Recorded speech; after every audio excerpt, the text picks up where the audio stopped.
What's up mga idol? FIBA sinabi na ang totoo, kakasuhan ng referee. Pero bago mo sana ipagpatuloy ang panonood mo, ay huwag mong kalimutan na mag-subscribe bilang suporta sa aking YouTube channel. Maraming salamat idol.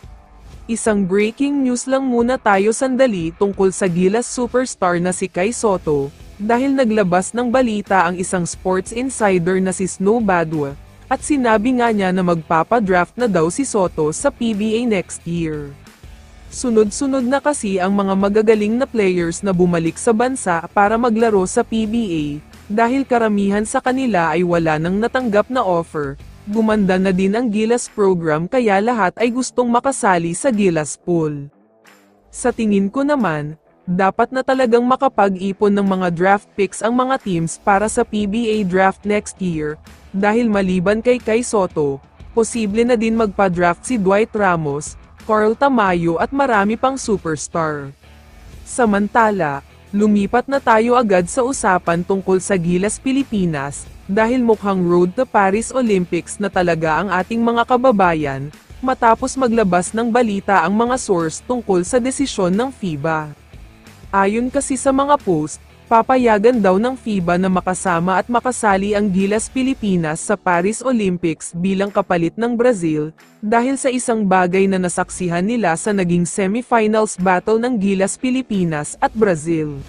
Marami kasing kumakalat na post ngayon sa social media at sinasabing nang daya daw talaga ang Brazil dahil halata na bias ang mga referees. Tila pabor nga daw ang mga ito sa Brazil at halos walang tawag para sa Gilas Pilipinas.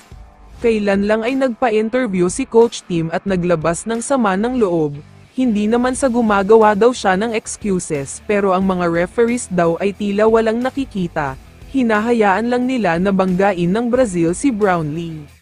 Kung sa liga nga lang daw natin nangyari ang ganun, baka nasa 40 free throws na si JB dahil sa dami talaga ng non-calls, kaya mukhang napansin din nila Coach Tim ang napakabayas na mga referees ng FIBA sa nagdaang OQT. Kaya naman ayon sa mga kumakalat na balita, umabot na daw talaga sa FIBA ang reklamo ng Gilas kaya gumawa sila ng investigasyon, lumalabas nga daw na binayaran ang mga referees, kaya posibleng kasuhan ang mga ito. Uulitin ko lang na ang balitang ito ay galing sa social media, pero kung totoo man na binayaran ng mga referees, tama lang talaga na kasuhan sila, para hindi na maulit pa ang ganito sa ibang napaka-importanteng competition. Kaya naman kung kayo ang tatanungin, ano ang masasabi nyo sa balitang ito?